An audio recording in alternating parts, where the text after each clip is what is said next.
wabarakatuh. Waalaikumsalam warahmatullahi Yang mulia dan dimuliakan oleh Allah, ayah rohani kita bersama, Abuya beserta Umi dan Nyak keluarga, dan yang Tuhan muliakan kepada Abi Sahal dan kepada pimpinan pesantren Abu Syahrul dan kepada Bapak Samad, pada guci-guci Dewan terpilih, abu-abu muda, wali-wali nangro, dan seluruh kaum muslimin, kaum muslimat yang telah berhadir, yang dimuliakan oleh Allah. Baiklah, saya akan membacakan makalah Abuya tentang problema agama dan pemahaman di Aceh. Ada beberapa perkara. Satu, dalam segi mengamalkan hukum syara, ada yang berdasarkan 4 mazhab, ada yang tidak bermazhab, ada yang bermazhab Syafi'i. 2, dalam bidang akidah, ada yang Jabariyah, ada yang Mu'tadilah, ada yang Ahlus Sunnah wal Jamaah. 3, dalam segi tarikat, ada yang Satariyah, ada yang Naqsyabandiyah, ada yang Ampas. 4, dalam segi hakikat dan ma'rifat, ada yang paham, ada yang tidak paham. Tujuannya ialah untuk menghilangkan wujud diri, untuk menghilangkan ananiyah dan wujud diri. Kemudian ada yang tidak mengetahui agama secara keseluruhan, ada yang paham tapi tidak melakukannya. Bagi ulama-ulama yang terdahulu dan kita semua beramal hukum syara berdasarkan mazhab Syafi'i, berakidah Ahlus Sunnah wal Jamaah, berdasarkan Abi Hasan al-Ash'ari dan Abu Mansur al-Maturidi, bertarikat dengan Naqsyabandi dan As-Satari, berhakikat seperti Abu Yazid Bustami, Syekh Abdul Karim Al-Jilli, dan Syekh Bahauddin Naqsyabandi. Maka dengan adanya kita memahami dan mengamalkan yang tersebut, penyebab agama kembali bersinar di Aceh dan di mana-mana. Dari itu yang jelas sebahagian ulama-ulama kita belum dapat berakidah Ahlussunnah wal Jamaah dengan baik. Allah yang menjadikan kita dan apa-apa yang kita lakukan, dan tidak dapat menetapkan hakikat dan ma'rifat di dalam batinnya, karena mereka menganggap bahwa hakikat dan ma'rifat itu bukan makanan kita. Yang demikian itu khusus kepada wali-wali Allah. Dari itu, kalau kita dalam segi pengamalan tidak bermazhab, dalam segi akidah tidak dengan i'tiqad Ahlussunnah wal Jamaah, dalam segi tarikat tidak dengan Naqsyabandi ataupun As-Satari, dalam segi hakikat dan ma'rifat tidak mempedomani penyampaian Abu Yazid Bustami, Syekh Bahauddin Naqsyabandi, Syekh Abdul Karim Al-Jilli, maka agama kita belum sempurna baik di sisi ulama-ulama muktabar di dunia Islam. Apakah ulama-ulama kita dan MPU Aceh dapat menerima dan membenarkan isi makalah ini? Sekian.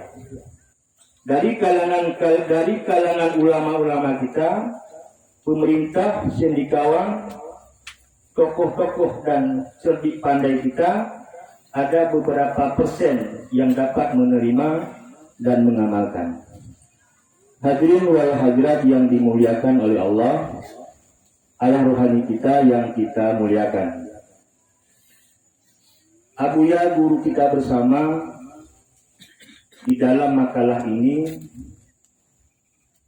telah membicarakan tentang problema-problema dan pemahaman agama di Aceh ini, yaitu ada 4 hal. Yang pertama, jika kita pilih daripada segi syariat, maka di Aceh ini ada yang berdasarkan 4 mazhab. Jadi mazhabnya Bantul dilakukan Bantul, hanya itu habo tapi. Jadi ada di Aceh yang demikian. Kemudian ada yang tidak bermazhab. Kemudian ada yang bermazhab, umumnya di Aceh bermazhab Syafi'i. Kemudian yang kedua, di segi akidah. Di segi akidah ada yang akidahnya akidah Jabariyah. Ada yang akidahnya akidah Mu'tazilah. Ada yang akidahnya akidah Ahlussunnah wal Jamaah. Di segi tarikat ada yang Satariyah, ada yang Narsabiyah, ada yang Ampas. Di segi hakikat ada yang paham, ada yang tidak paham, ada yang tidak mengetahui secara keseluruhan. Ini 2. Jadi becut ulun tuan menyampaikan apa yang telah diajarkan oleh Abuya berkenaan dengan yang keempat ini. Karena 1, 2, 3 itu sudah sering kita mendengar baik dalam bidang syariat dan akidah, yaitu dalam bidang hakikat dan ma'rifat. Saya dulu sebelum bersama Abuya memahami telah cukup dengan berakidah Ahlussunnah wal Jamaah saja, tidak perlu lagi hakikat dan ma'rifat. Demikian saya memahami dulu.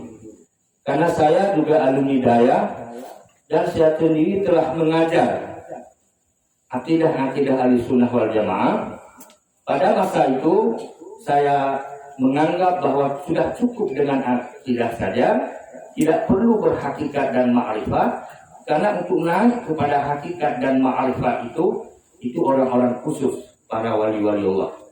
Sampai hari ini pun kebanyakan ulama-ulama di Aceh juga memahami demikian dengan cukup berakidah saja. Tetapi setelah saya berguru kepada Abuya, ternyata saya yang sudah mengajar ilmu akidah pada masyarakat, saya sendiri tidak dapat mengamalkan akidah itu. Perlu diketahui ibu bapak sekalian, perlunya hakikat itu agar kita dapat mengamalkan akidah Ahlussunnah wal Jamaah yang telah ada. Karena akidah itu tidak cukup hanya sekedar pemahaman ilmu. Tetapi akidah yang ilmu yang telah yakin itu harus kita lengketkan ke batin. Ini baru namanya akidah. Maka Abuya menyatakan banyak sekali pada hari ini orang-orang yang mengaku mereka Ahlussunnah wal Jamaah, tetapi mereka Mu'tazilah sebenarnya.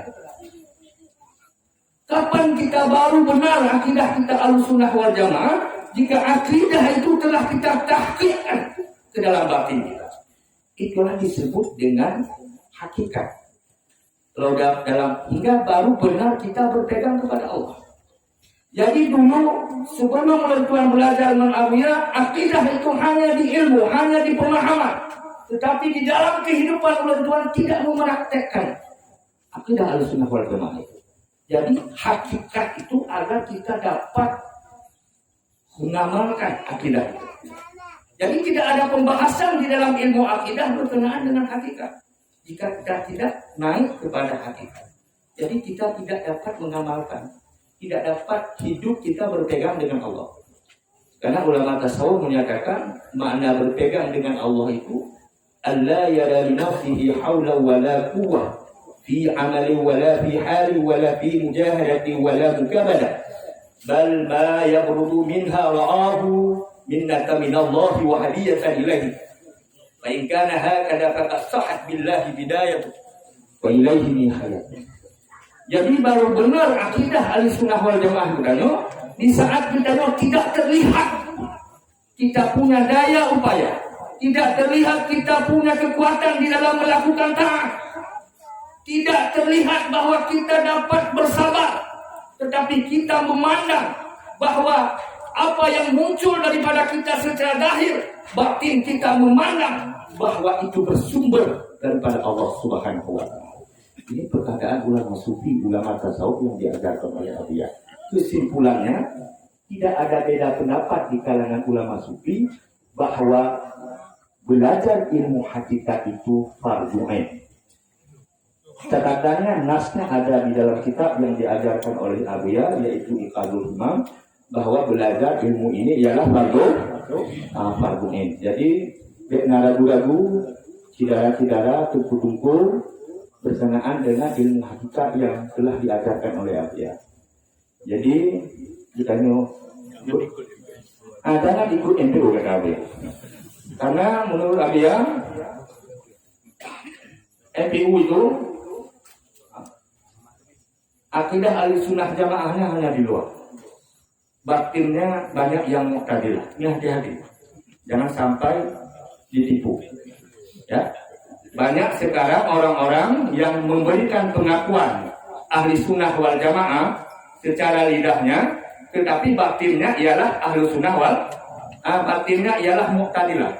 Jadi baru betul Ahlussunnah wal Jamaah zahir dan batin apabila ia telah belajar ilmu hakikat dan ma'rifat. Munyahana Ahlussunnah hanya di lidah dan pengakuan saja. Demikian ya. Assalamualaikum warahmatullahi wabarakatuh.